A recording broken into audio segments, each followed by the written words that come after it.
আজ আমরা দেখতে চলেছি ২০১২ সালে রিলিজ হওয়া একটি অসাধারণ মুভি, যার নাম হলো দ্য ওয়াল। এটি মূলত একটি সাইকোলজিক্যাল থ্রিলার মুভি, যেখানে হঠাৎ করেই একটি পুরো গ্রাম অদৃশ্য এক দেয়ালের মধ্যে আটকা পড়েছিল।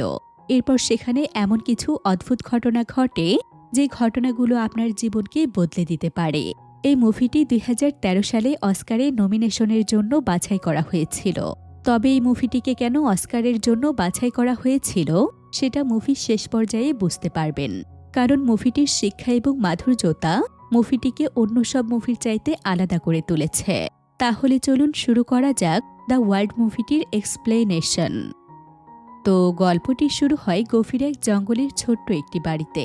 এখানে আমরা ম্যারি নামক একজন মহিলাকে দেখতে পাই। ম্যারি একটি চেয়ারে বসে তার ডায়েরিতে কিছু একটা লিখছে। সে তার ডায়েরিতে আজকের তারিখ লিখতে যাচ্ছিল, কিন্তু আজকে যে কত তারিখ সেটা সে সঠিকভাবে জানে না। এমনকি এখন কত সাল চলছে সেটাও তার জানা নেই। ম্যারি এই বাড়িতে একাই থাকে, কিন্তু তার সঙ্গে কি এমন ঘটেছে যে সে সাল তারিখ কিছুই জানে না? সেটা জানার জন্য আমাদেরকে কয়েক বছর আগে ফিরতে হবে। সালটা ছিল ২০১৬। ম্যারি একদিন তার দুজন বন্ধুর সঙ্গে শহর থেকে অনেক দূরের একটি জায়গাতে ট্রিপে বের হয়েছে। তার একজন বন্ধুর নাম হলো ডেভিড আর অন্যজনের নাম হলো লুইস। তাদের একটি পোষা কুকুরও ছিল। তাদের কুকুরটির নাম হলো স্প্যারো। ম্যারি প্রথমে স্প্যারোকে তাদের সঙ্গে নিতে চাইছিল না। আসলে ম্যারি পশু পাখিদেরকে পছন্দ করত না, যার কারণে তার কাছে কোনো পোষা প্রাণী নেই। ম্যারি তার বন্ধুদের বাড়িতেই বেড়াতে যাচ্ছে, যেটা কিনা একটি ঘন জঙ্গলে অবস্থিত ছিল। কিন্তু এটা ছিল তার বন্ধুর গ্রামের বাড়ি, যেখানে তারা প্রায় সময় কাটাতে আসছে। তবে তাদের আসল বাড়ি ছিল শহরে। এরপর কয়েক ঘন্টার মধ্যে তারা সবাই সেখানে পৌঁছে যায়। এখানকার সম্পূর্ণ জায়গাটি ছিল প্রাকৃতিক সৌন্দর্যে ঘেরা। চারদিকে প্রচুর পরিমাণ গাছপালা রয়েছে।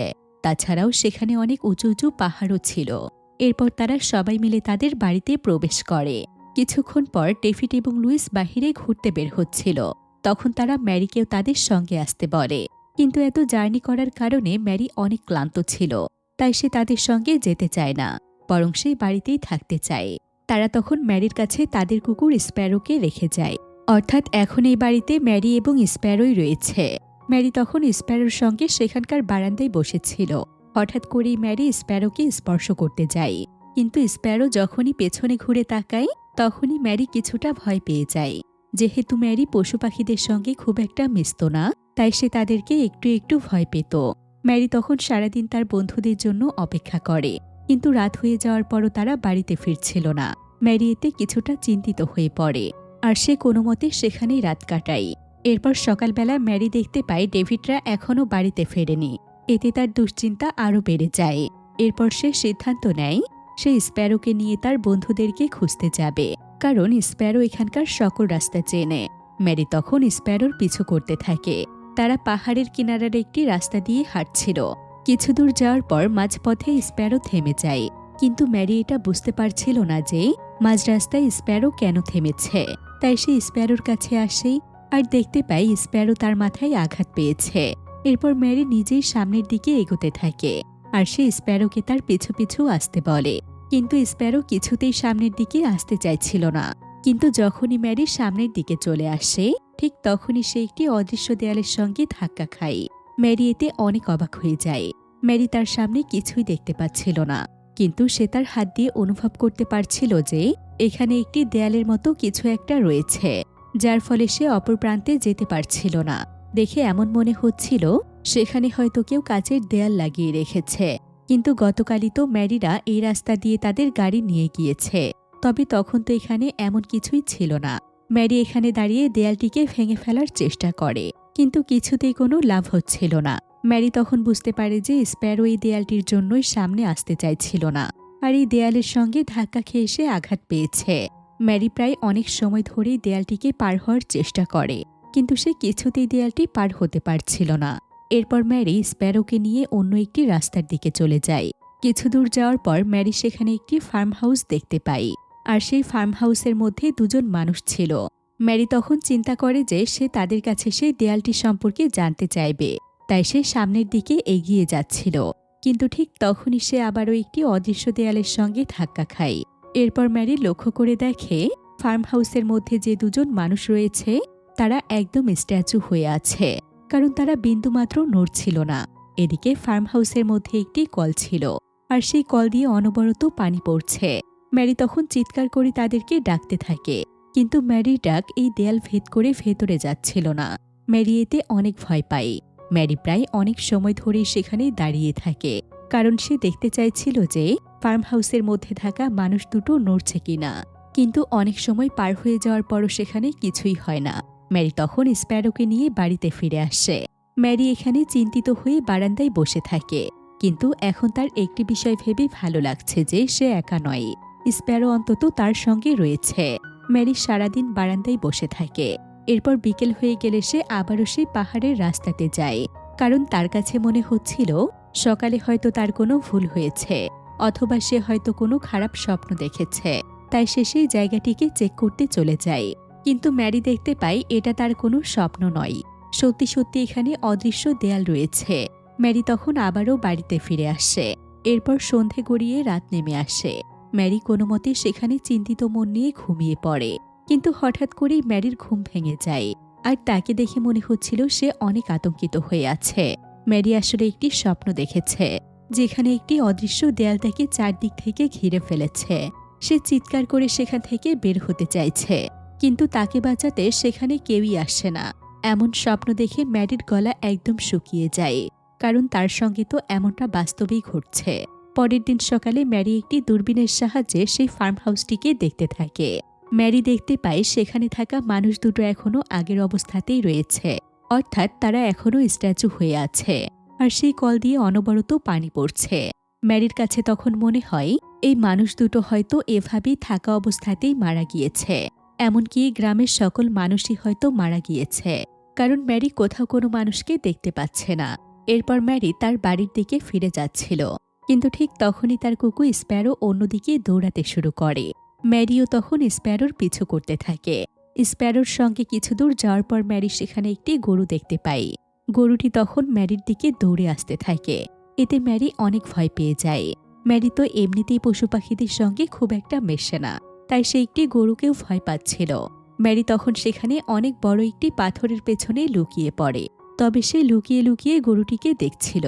কিছুক্ষণ পর ম্যারি বুঝতে পারে যে গরুটি হয়তো তার কোনো ক্ষতি করবে না। সে শুধুই গরুটিকে ভয় পাচ্ছে। তাই ম্যারি এবার সাহস করে গরুটির কাছে যায়। এরপর সে গরুটিকে সঙ্গে নিয়ে তার বাড়িতে ফিরে আসে। ম্যারি তখন গরুটিকে কিছু খাবার খেতে দেয়। এমনকি কিছুক্ষণ পর গরুটির কাছ থেকে সে নিজের খাওয়ার মতো দুধও পায়। ম্যারি এতে অনেক খুশি হয়ে যায়। ম্যারির এখানে গরুটির উপর অদ্ভুত এক ধরনের মায়া কাজ করছিল, যেটা এর আগে সে কোনোদিন অনুভব করেনি। আর এটা যেহেতু একটি গাভী ছিল, ম্যারি তাই এটার নাম রাখে বেলা। ম্যারি বুঝতে পারে বেলা আসলে প্রেগনেন্ট। সে খুব শীঘ্রই একটি বাচ্চার জন্ম দেবে, তাই তাকে এখন বেলার খেয়াল রাখতে হবে। এসব কথা চিন্তা করে সেদিন ম্যারির রাত কেটে যায়। এরপর সকাল হয়ে গেলে ম্যারি তাদের গাড়িটিকে নিয়ে সেই পাহাড়ের রাস্তায় চলে যায়, যেখানে অদৃশ্য দেয়াল রয়েছে। ম্যারি আসলে তার গাড়িটির সাহায্যে সেই দেয়ালটিকে ভাঙতে চাইছে।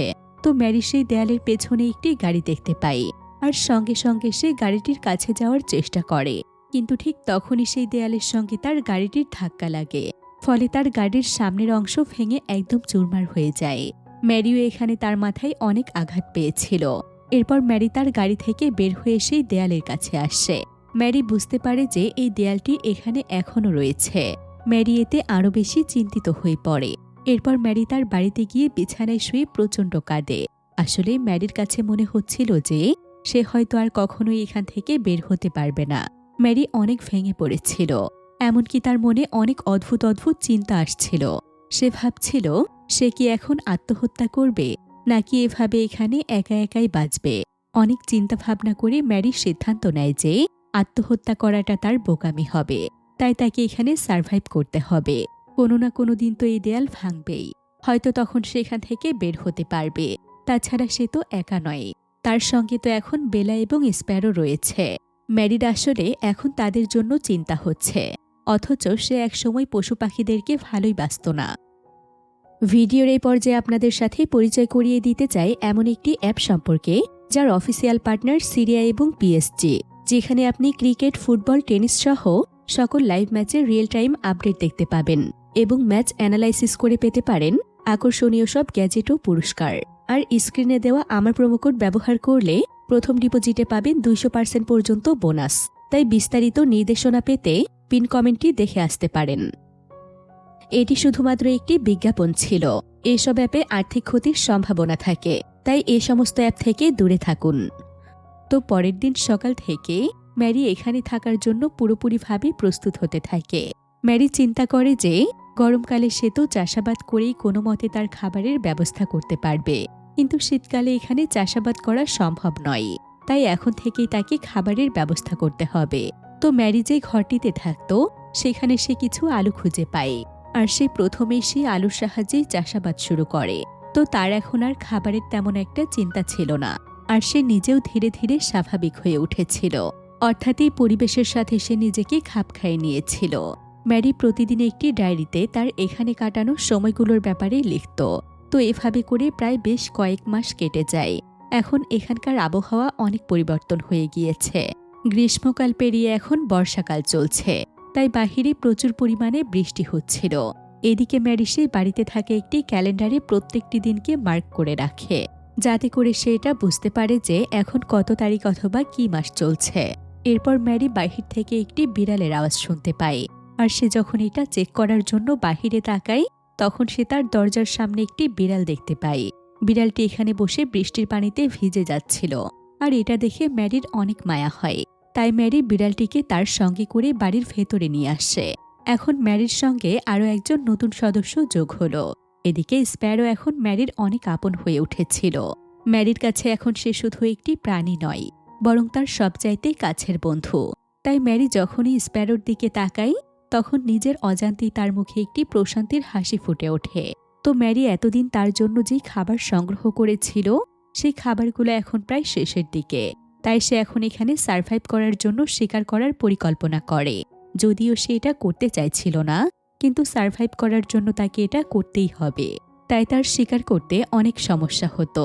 এরপর ম্যারি সেদিন স্প্যারোকে তার সঙ্গে নিয়ে একটু ঘুরে বেড়ানোর জন্য সেখানকার একটি পাহাড়ে চলে যায়।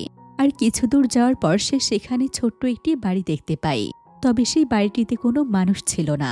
ম্যারি তখন সেই বাড়িটির মধ্য থেকে তার প্রয়োজনীয় কিছু জিনিস নিয়ে নেয়, যেগুলোর সাহায্যে সে সারভাইভ করতে পারবে। এরপর ম্যারি বাড়িটির ঠিক কিছুটা দূরে বিশাল বড় একটি পাথর দেখতে পায়। সে তখন স্প্যারোকে নিয়ে সেখানে বসে পড়ে। ম্যারি এখানে তার সঙ্গে একটি দূরবীন এনেছিল, আর এই দূরবীনটি সে সেই বাড়িটির মধ্য থেকে পেয়েছে। সে তখন তার দূরবীনটির সাহায্যে চারপাশের সবকিছু দেখতে শুরু করে। সে আসলে এটা দেখতে চাইছিল যে আশেপাশে কোনো মানুষ আছে কিনা, কিন্তু কোথাও কোনো মানুষের চিহ্ন পর্যন্ত ছিল না। এরপর ম্যারি সেখানে বিশ্রাম নেওয়ার জন্য সেই পাথরটির উপরে শুয়ে পড়ে। আর ঠিক তখনই আকাশের মেঘ সরে গিয়ে চারদিকে মৃদু সোনালি রোদ ছড়িয়ে পড়ে। ম্যারি এখানে অদ্ভুত এক ধরনের শান্তি অনুভব করছিল। প্রকৃতির সাথে তার যেন গভীর এক মায়া তৈরি হয়েছে। গাছপালা, সবুজ রং, চারদিকে হালকা মৃদু বাতাস, আশেপাশে অদ্ভুত এক ধরনের নিস্তব্ধতা। এই প্রকৃতি যেন শুধু তারই জন্য। ম্যারি তার জীবনে এই প্রথমবার প্রকৃতির এত অপরূপ সৌন্দর্য অনুভব করতে পারছে। আকাশে উড়ে যাওয়া পাখির কিচিরমিচির তার মনে যেন মুগ্ধতা ছড়িয়ে দিচ্ছে। ম্যারির কাছে এখন মনে হচ্ছে সে তার সারা জীবন এখানেই পার করতে পারবে। এমন সময় ম্যারির বেলার কথা মনে পড়ে, কারণ এই সময় সে বেলাকে খাবার খেতে দেয়। তাই ম্যারি তখন স্প্যারোকে নিয়ে তাড়াতাড়ি করে তার বাড়িতে ফিরে আসে। এভাবে করে এখানে ম্যারির দিন কাটতে থাকে। আর সময় যত পার হয়ে যাচ্ছিল ম্যারি এই প্রকৃতিকে আরও বেশি আপন করে নিচ্ছিল। এমনকি সে এখন সঠিকভাবে শিকার করাও শিখে গিয়েছে। কিন্তু পশু পাখিদেরকে শিকার করতে ম্যারির একদমই ভালো লাগতো না। তবে বেঁচে থাকার জন্য তো এটা তাকে করতেই হবে। এদিকে ম্যারি যেদিন পশু পাখি শিকার করত সেদিন রাতে সে ঠিকমতো ঘুমাতে পারত না, কারণ ম্যারি এখন পশু পাখিদেরকে অনেক ভালোবাসে। একদিন সকালবেলা ম্যারি যখন ঘুম থেকে উঠে তখন সে দেখতে পায় তার বিড়ালটির একটি বাচ্চা হয়েছে।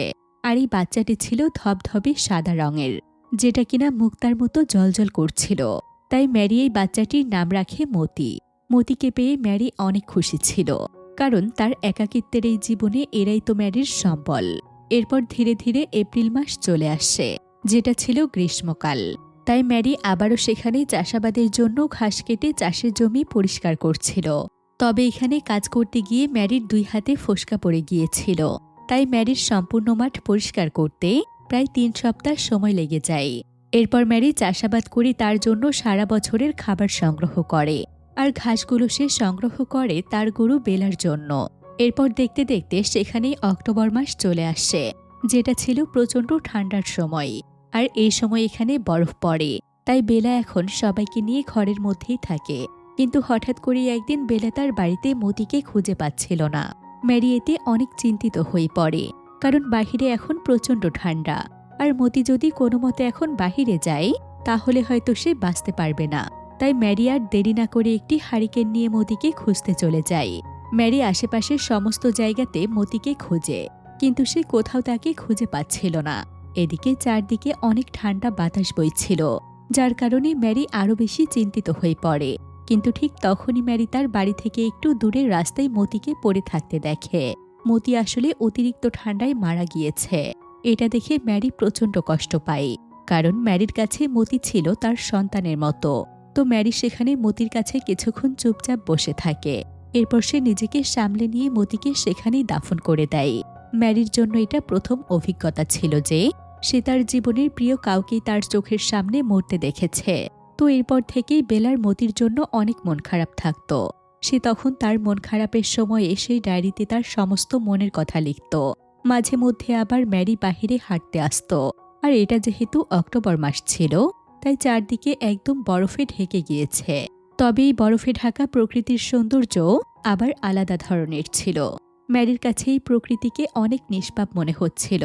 ম্যারি এখানে চিন্তা করে সৃষ্টিকর্তা আসলে প্রকৃতিকে এতটাই সৌন্দর্য দিয়েছেন যে সেটা যে অবস্থাতেই থাকুক তার প্রত্যেকটি রূপে আলাদা আলাদা মাধুর্যতা আছে।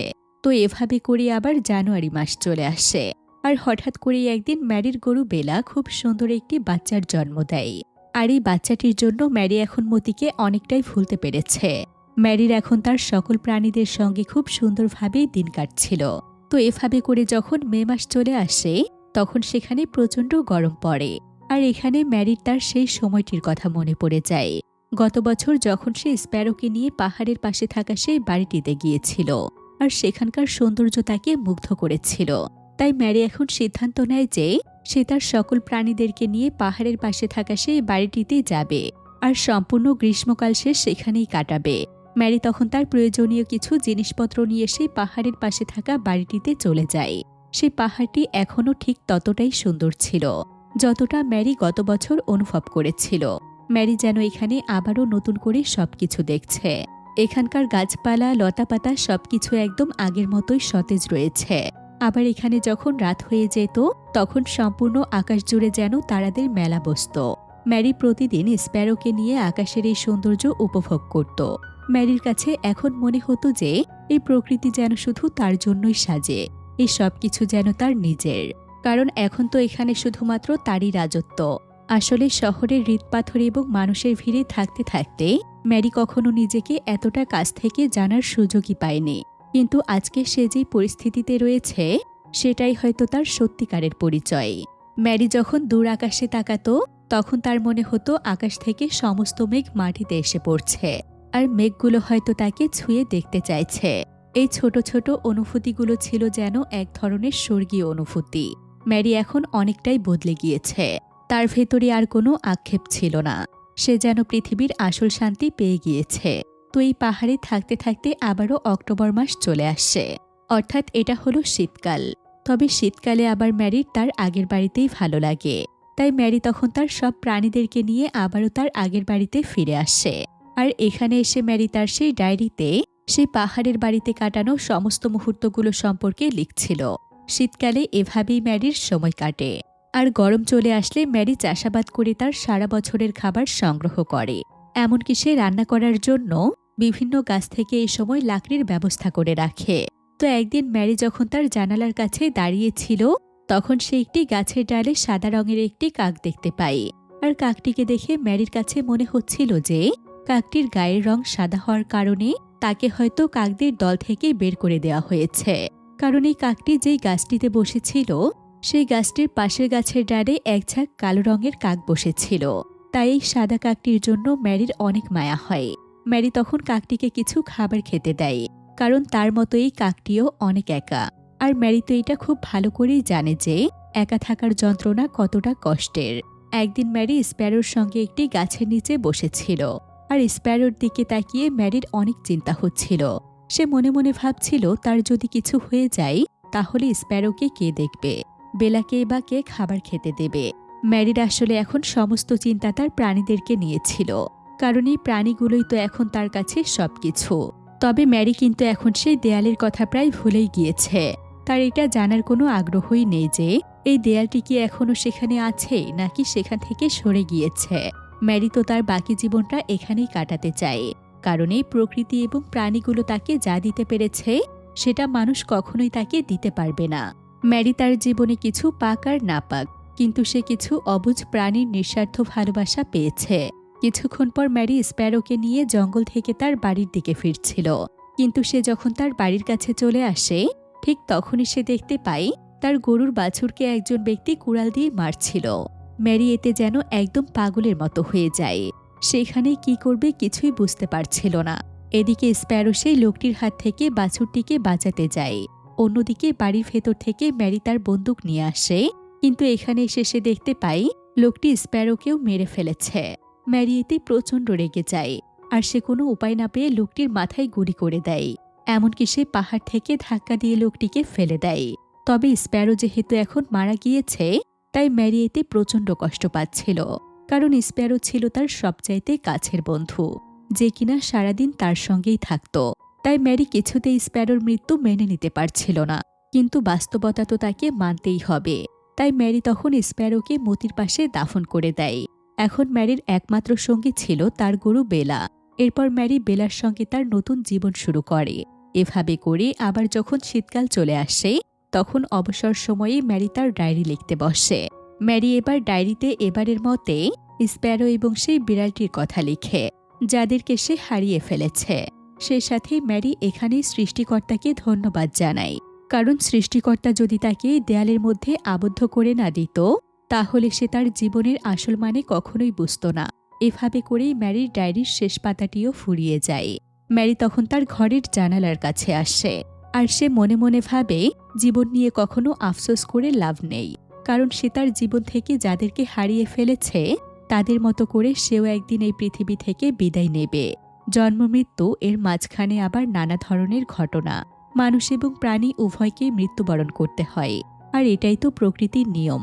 যদিও এই মুভির গল্পটি এখানেই শেষ, তবে কিছু গল্প শেষ হয়েও যেন শেষ হয় না, আর এটাই হওয়া উচিত, কারণ এই গল্পগুলো তো আমাদের জীবনের মতোই বয়ে চলে, যার কোনো শেষ নেই। আর আমরা এই মুভিটিতে যে দেয়ালটিকে দেখেছি, মানুষের জীবনে এই দেয়ালটির বিশেষ একটি ভূমিকা রয়েছে। আমাদের প্রত্যেকেরই ভেতর এমনই একটি অদৃশ্য দেয়াল আছে যেটাকে আমরা দেখতে পাই না, আর এই দেয়ালটি আমাদের নিজেদেরকে নিজেদের কাছ থেকেই দূরে রাখে। সমাজের নিয়মকানুন, বাধা বিপত্তি, চারদিকে নানা ধরনের সমস্যা, কার কয়টা বাড়ি হবে, কার কয়টা গাড়ি হবে, এমনকি কে কত টাকার মালিক হতে পারবে, এসব কিছুর চিন্তায় মানুষ তার নিজের অস্তিত্বকেই ভুলে যায়, যার ফলে মানুষের অনেক টাকা থাকা সত্ত্বেও তাদের মনে কোনো ধরনের শান্তি থাকে না। আর এই সব কিছুর পেছনে মানুষের পুরো জীবন শেষ হয়ে যায়। এর মাঝে মানুষ কখনোই তার নিজেকে অনুভব করার সময়টাও পায় না। তবে মানুষ যদি দুনিয়া থেকে নিজেকেই আলাদা করে ফেলে, আর মানুষের মাথায় সমাজ অথবা টাকা পয়সার কোনো চিন্তাই না থাকে, মানুষের পুরোটা সময় যদি হয় তার নিজের জন্যই, তাহলে সেই মানুষটার জীবনে কোনো কিছু না থাকলেও তার ভেতরে শান্তি থাকবে। সে সব কিছুতেই তার মানসিক শান্তি খুঁজে নেবে। এই যে আমাদের পৃথিবী এতটা উন্নত হচ্ছে, চারদিকে কত গাড়ি বাড়ি আর বিশাল বিশাল অট্টালিকার পাহাড়, কিন্তু এত উন্নতির মাঝেও আমাদের মনে শান্তি নেই। আসলে আমরা নিজেকে সময় দিতেই ভুলে গিয়েছি। আমাদের জীবনে ব্যস্ততা থাকবেই, কিন্তু এই হাজারো ব্যস্ততাকে উপেক্ষা করে কিছু সময় হোক শুধু নিজের জন্য, নিজেকে নিয়ে ভাবার জন্য, তাহলেই আমরা আমাদের ভেতরে থাকা সেই অদৃশ্য দেয়ালকে ভেঙে ফেলতে পারব।